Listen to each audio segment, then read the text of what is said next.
On est de retour dans le pays où il y a des caribous sur les panneaux et où toutes les maisons te crient au visage qu'elles sont hors de prix. Du Herposio Canalen et on est reparti pour vivre nos meilleures aventures norvégiennes, le tout en cherchant les liens qui existent entre l'animation et la Norvège.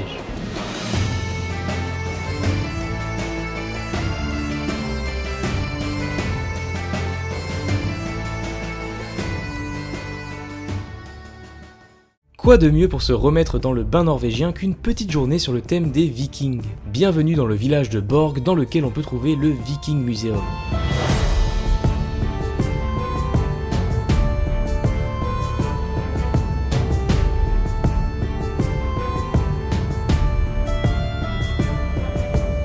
Une info importante qu'on a appris ici, c'est qu'on ne peut pas vraiment considérer les Vikings comme un peuple. Il faut en fait voir ça plus comme un statut, ou on pourrait dire un métier. Certains n'étaient même Vikings que pendant une partie de l'année. En plus d'en apprendre beaucoup sur eux, ici on peut carrément se former à la vie de Viking à travers plusieurs activités. J'ai ainsi pu ramer à bord d'un drakkar.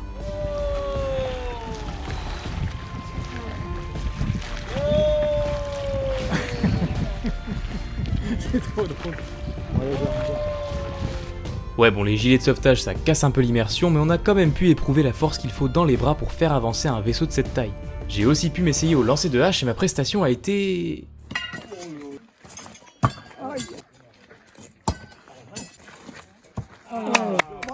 on va dire correct. Ah oui, et dernier fait étonnant sur les Vikings, ils avaient, semblerait-il, déjà inventé les issues de secours. Dites-moi en commentaire si vous le saviez, perso je l'ignorais complètement. Bon, une journée dans la peau d'un Viking c'est assez éprouvant si on allait se prendre une petite douche. Et qu'est-ce que c'est que ça? Ah oui, alors ça c'était la petite surprise des hôtels au Lofoten. Pour prendre sa douche ça fonctionnait avec des pièces. On le voit sur cette machine, une pièce de 10 NOK ça vous donne accès à l'eau chaude pendant 8 minutes, et une pièce de 5 NOK c'est 4 minutes. Sachant que l'hôtel ne donne qu'une pièce de 5 NOK par jour, ils partent du principe que 4 minutes c'est suffisant pour une douche. Personnellement, je l'ai joué à l'économie, quitte à schlinguer pendant une journée pour avoir droit à une vraie douche de 8 minutes. Me voilà donc en forme et frais comme un gardon pour arpenter les dernières randonnées qui nous attendent dans les Lofoten. Là, je suis en plein milieu d'une randonnée sur les Lofoten.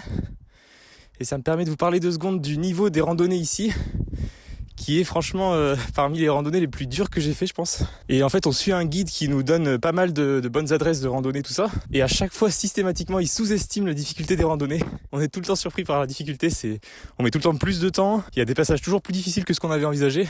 Il n'y a pas de doute pour moi, c'est dans les randonnées les plus dures que j'ai fait, hein. J'en ai fait quand même pas mal. J'essaie de vous montrer un petit aperçu de la pente. Et en fait, nous, on vient de la route tout en bas, là, donc on a monté toute cette hauteur. Et bref, j'y retourne, c'est pas terminé, hein. Ouais, là je galère pas mal, je pense que ça se devine assez vite. Mais heureusement, la difficulté de ces randonnées est proportionnelle à la récompense qui nous attend au bout.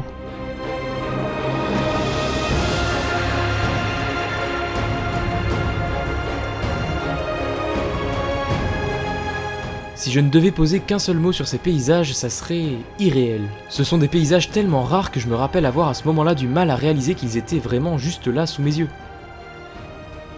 Je vais clore le chapitre des randonnées avec la toute dernière qu'on a faite, Sleteya. Cette randonnée a été ponctuée de petits événements. Arrivé au sommet, on a déjeuné aux côtés d'un couple d'Allemands, sur le retour on a rencontré des moutons et enfin on est tombé sur ça.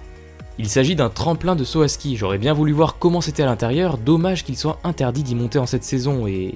Bon ok, on est quand même monté, on était curieux de voir à quoi ressemblait la vue quand on est tout en haut du tremplin. Et comme dit mon père... Je peux voir que je ne le ferai jamais.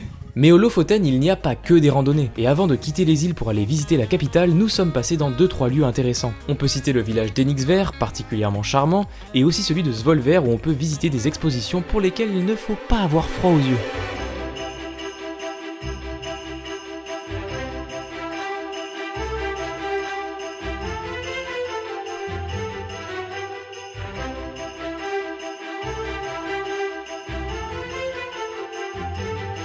Ça, c'est Magic Ice, un parcours au milieu de sculptures en glace où les boissons sont versées dans des coupes en glace servies sur un bar qui est, devinez, lui aussi en glace. Bref, prenons l'issue de secours glacée Ça va vite quand même.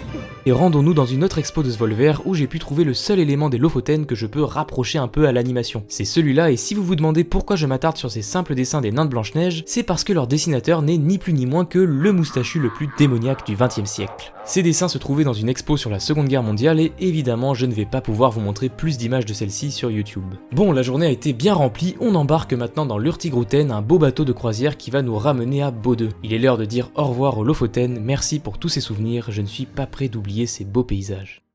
Et maintenant en direction le jacuzzi. Non, en réalité c'était plutôt l'heure d'aller dormir parce que même si là on dirait qu'il est à peine 20h, il est en fait presque minuit. Ah oui, c'est vrai que je vous ai pas dit, mais ici le concept de nuit n'existe pas. La journée, il fait jour, à minuit, il fait jour, et à 2h du mat, il fait jour. En fait, ce phénomène s'explique du fait que les îles Lofoten sont situées au-dessus du cercle polaire. Résultat, dans ces zones, durant la moitié de l'année, le jour est permanent, et durant l'autre moitié, c'est la nuit qui devient permanente. Et oui, du coup, j'ai menti, ils connaissent le concept de nuit, ils le connaissent à vrai dire un peu trop pour une bonne partie de l'année. Ce que vous voyez actuellement, on appelle ça un maelstrom. On est ici sur un pont juste au-dessus du détroit de Saltstromen le 6 juillet à 6h26. Un jour et une heure bien précises qu'il faut respecter si l'on souhaite observer ce phénomène présenté comme le maelstrom le plus puissant du monde. Pour vulgariser la chose, un immense volume d'eau est entraîné à un endroit particulièrement étroit, ce qui forme des tourbillons. J'espère que les images vous plaisent car elles m'ont coûté une nuit encore pire que celle dans le train. À ce moment-là du voyage, on était en transition entre deux villes, on n'avait donc pas d'hébergement, et pour être ici à 6h26 précise, on a dormi un peu moins de 3 heures dans la voiture de location. Alors il est beau le maelstrom, hein, dites-le qu'il est beau. Bref, à peine le temps de se remettre de ses émotions, nous arrivons enfin à la capitale de la Norvège, j'ai nommé Oslo.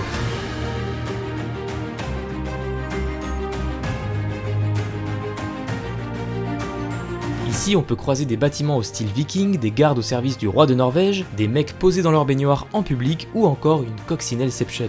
La ville a même son propre fjord, ce qui fait qu'on peut voir des gens qui pêchent dans la rue en fait. Et non, je n'ai pas oublié l'animation, comme dans la partie 1, je laisse tourner des images et on va s'intéresser à qu'est-ce que les Norvégiens produisent en termes d'animation. Eh bien, à peu près tout en fait, on trouve des films d'animation, des séries, des jeux vidéo, des pubs, des courts-métrages. Et d'ailleurs à ce propos, je vous invite à aller voir le court-métrage norvégien The Absence of Editable, c'est dispo sur YouTube et c'est d'un style assez spécial.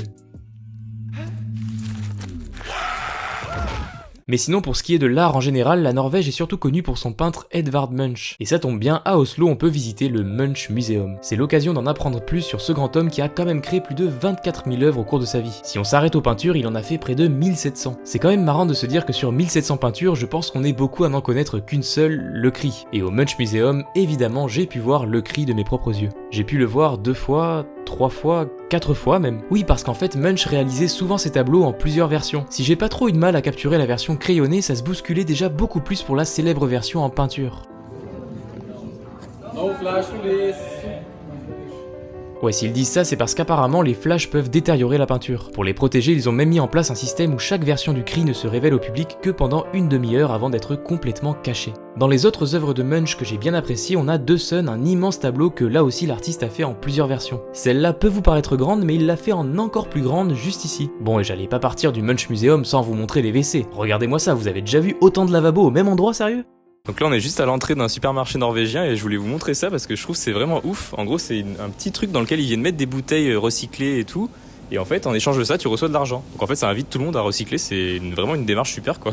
Là par exemple on a jeté 6 déchets, ça nous donne un ticket, on le passe à la caissière et on reçoit directement notre argent, 15 NOK donc à peu près 1,50€. Tiens d'ailleurs tant qu'on parle d'argent il faut que je vous montre les billets norvégiens. Devinez ce qu'on retrouve sur leurs billets, eh bien tous les clichés du pays. Donc si vous avez suivi, les clichés c'est à peu près les poissons et les vikings, et oui c'est bien ce qu'on retrouve sur leurs billets. Mais ils sont stylés en vrai. Allez on continue le tour des expos d'Oslo et on passe à Astrup Fearnley, un musée d'art contemporain qui peut en dérouter plus d'un. Essayez de deviner qu'est-ce que c'est que ça. C'est un mur de mouches, tout simplement. Attention, nouvelle devinette, de quoi s'agit-il ? Non, ce n'est pas des diamants, c'est un lit de bonbons à la menthe. Dans ce musée, on peut même tomber sur une chambre secrète où on est attendu par une licorne. C'est l'une des œuvres les plus connues de l'endroit et je dois dire que c'est aussi une de celles qui m'a le plus marqué. On dirait presque qu'elle va se mettre à bouger. Bon allez, on va peut-être la laisser dans son intimité et maintenant direction le parc Vigeland. Ici, on peut trouver tout un tas de statues représentant des humains dans tout plein de positions différentes. Il y en a vraiment beaucoup, ça me laisse le temps de refaire un point animation. Pour tous les animateurs 3D ou 2D qui regardent cette vidéo, une question que vous êtes peut-être venus chercher, est-ce qu'il y a des studios d'animation en Norvège ? Si la plupart des studios de jeux vidéo sont plutôt en Suède et en Finlande, côté films et séries, on trouve quand même quelques studios d'animation en Norvège. Enfin, surtout ici à Oslo. L'un des plus importants est sans doute Kvisten, un studio de 80 employés. Kvisten a déjà créé plusieurs films et séries dans des styles d'animation 3D assez variés. Il semble que pour l'instant, aucune de leurs productions ne soit vraiment arrivée jusqu'à chez nous, mais qui sait, ça sera peut-être le cas de Spermageddon, leur prochain film qui sort l'année prochaine. À Oslo, on a aussi Microfilm, un studio tourné plutôt vers l'animation 2D qui a entre autres reçu l'Oscar du meilleur court-métrage d'animation en 2006 pour Le Poète danois. Enfin, toujours dans la même ville, on trouve aussi Storm Animation, un studio d'effets spéciaux ayant travaillé pour pas mal de gros projets dont la série The Last of Us ou même certains Marvel. On en a fini avec le parc Vigeland, mais il reste quelques expos intéressantes à voir. Dans le genre plus anecdotique, on a fait le Paradox Museum.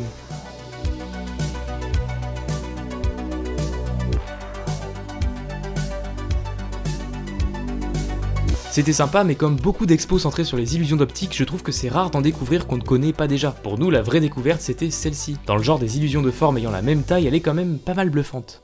Mais on a surtout fait l'un des incontournables d'Oslo, le National Museet, incontournable mais surtout interminable. Ce musée se compose de 90 salles balayant différentes périodes de l'art au cours de l'histoire. J'ai essayé de capturer un peu la longueur des couloirs, dites-vous que chaque ouverture que vous voyez conduit à une grande salle, et là je suis au premier étage, et il y en a 3. Bon, ce musée m'a quand même permis de découvrir le vrai crack norvégien, Johan Christian Dahl. On ne parle que de Munch, mais les peintures de J.C. Dahl m'ont totalement scotché. Regardez juste cette coupe de fruits par exemple. Admirez le jeu des textures qui est d'une précision absolument folle. Je sais pas si on se rend compte de la beauté de ces tableaux à la caméra, mais ce mec savait tout représenter. Certaines toiles sont particulièrement grandes, je n'imagine même pas le nombre d'heures qu'il a pu passer pour peindre ça. Ah oui, et ici aussi on trouve encore une autre version du cri de Munch, mais bon, c'est quand même dur de passer après Johan Christian Dahl. Cet artiste talentueux conclut en beauté ce voyage en Norvège parce que oui, pas le temps de finir ce musée gargantuesque, il va être l'heure de partir. J'espère que ces 2 vidéos retraçant mon voyage vous auront transporté autant que moi. C'était la toute première fois que je m'essayais à l'exercice du vlog, j'espère que le rendu ne fait pas trop débutant non plus. Je remercie mes parents et mon petit frère pour cette parenthèse norvégienne qui va me laisser de nombreux souvenirs. Les fjords et les smash vont beaucoup me manquer, nous on se retrouve d'ici environ un mois pour ce qui va être la plus grosse vidéo de ma chaîne. Sur ce, Devasio, ciao ses, Nestegang.